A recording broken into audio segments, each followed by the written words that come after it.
Your Excellency Abdullah Shahid, President of the 76th United Nations General Assembly, Your Excellency Secretary General Antonio Guterres, Your Excellency President Moon Jae-in, and distinguished leaders from around the world, it is an honor to be here today. We're BTS, appointed as Special Presidential Envoys of the Republic of Korea. We're here today to share the stories of our future generation. Before we came here, we asked the young people in their teens and 20s around the world about their past 2 years and about the world they find themselves in today. Jin will share some of the answers we received. Yes, should we take a look? You can feel the good vibes from just looking at these. There were times during the past 2 years when I too felt bewildered and troubled. But still here, we have people who cry out, let's live on, let's make the best of this moment. Because we can't stand still when we are in the ideal time of our lives to take on new challenges. It wasn't as if we could blame anyone, and you must have felt the frustration. Here I'm the same as I was yesterday, but the world changed like we were transported in a flash to a parallel world. I was saddened to hear that entrance and graduation ceremonies had to be canceled. These are moments in life you want to celebrate, and missing out on them must have been upsetting. We were heartbroken when our long-planned concert tours were canceled. And for a while, we yearned for the moments we wanted to make complete. Yes, it was a time for us to mourn for the things that COVID took away from us. A time to discover how precious each and every moment we taken for granted were. Suga mentioned the precious things we'd taken for granted, and lots of people answered our question by sharing pictures of their precious moments.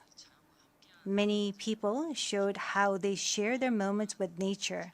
I think during these 2 years, they found dear the time they experienced and care for nature.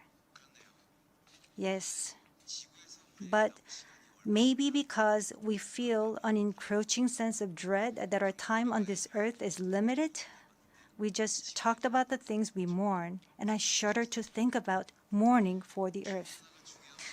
Everyone agrees that climate change is an important problem, but talking about what the best solution might be, that's not easy. It's a topic that's tough to make conclusions about. Yes, it is a tough discussion, but I learned while preparing for today that there are many young people who have an interest in environmental issues and choose it as their field of study. The future is unexplored territory, and that's where we, more than anyone, will spend our time. So these young people were searching for the answers to the question of how we must live that future. So I hope we don't just consider the future as grim darkness. We have people who are concerned for the world and searching for the answers. There are still many pages left in the story about us, and I thought we shouldn't talk like the ending's already been written. Of course, sometimes the world seems stuck in place even if you're ready to go. Sometimes it feels like you've lost your way. There was a time when we felt the same way. I've heard that people in their teens and 20s today are being referred to as COVID's lost generation, that they've lost their way at a time when they need the most diverse opportunities and must try new things. But I think it's a stretch to say they're lost just because the paths they tread can't be seen by grown-up eyes. Yes, take a look at these pictures. Here we have many who are trying hard to continue their friendships online in new ways, start learning new things, live healthier lives. I'm sorry, excuse me. 네, 새롭게 공부를 시작하고 더 Yes, these kids are trying to learn new things and trying to figure new things out. They don't look lost. They look like they are finding new courage and taking on new challenges. I think that's why instead of the lost generation, a more appropriate name would be the welcome generation.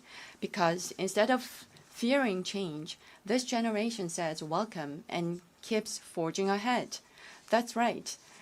If we believe in possibilities and hope, even when the unexpected happens, we will not lose our way but discover new ones. There will be choices we make that may not be perfect, but that does not mean there will be nothing we can do. That's what I think. What is important are the choices we make when we're faced with change, right? Some of you heard the news that we're coming to the UN, and a lot of you were wondering whether we have been vaccinated. And I'll take this opportunity to say yes. All 7 of us, of course, we received vaccinations. The vaccination was a sort of ticket to meeting our fans waiting for us and to being able to stand here before you today. Just like we said in our message today, we too are doing the things that we're able to do right now. Like the vaccinations, efforts are continuously underway to keep this new reality going forward. And I think the day we can meet again face to face is not far away. Until then, I hope we can fill each of our days to the brim with positive energy. We thought the world had stopped, but it continues to move forward. I believe that every choice we make is the beginning of change, not the end. I hope that in this nascent new world, we can all say to each other, welcome. And now, as we look forward to this future, the permission to dance is our message of welcome that we want to share with everyone today.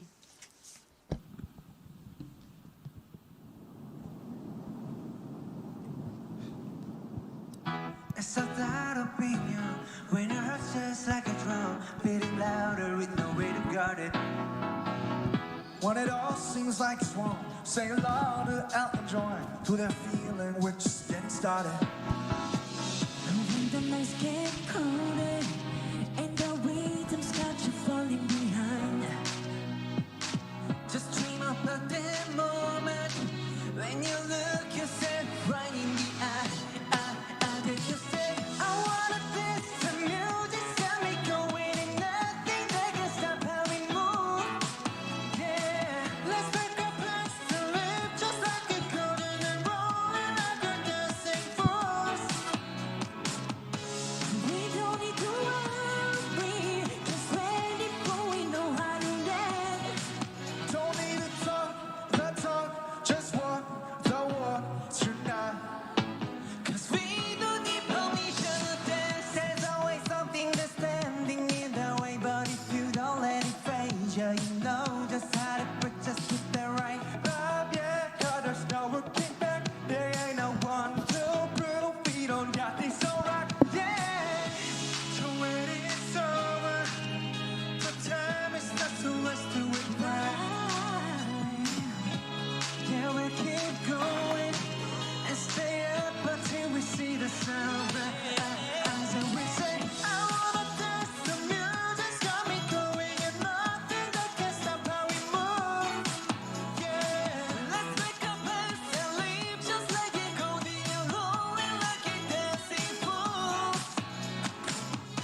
What if we could take the wisdom and experience of a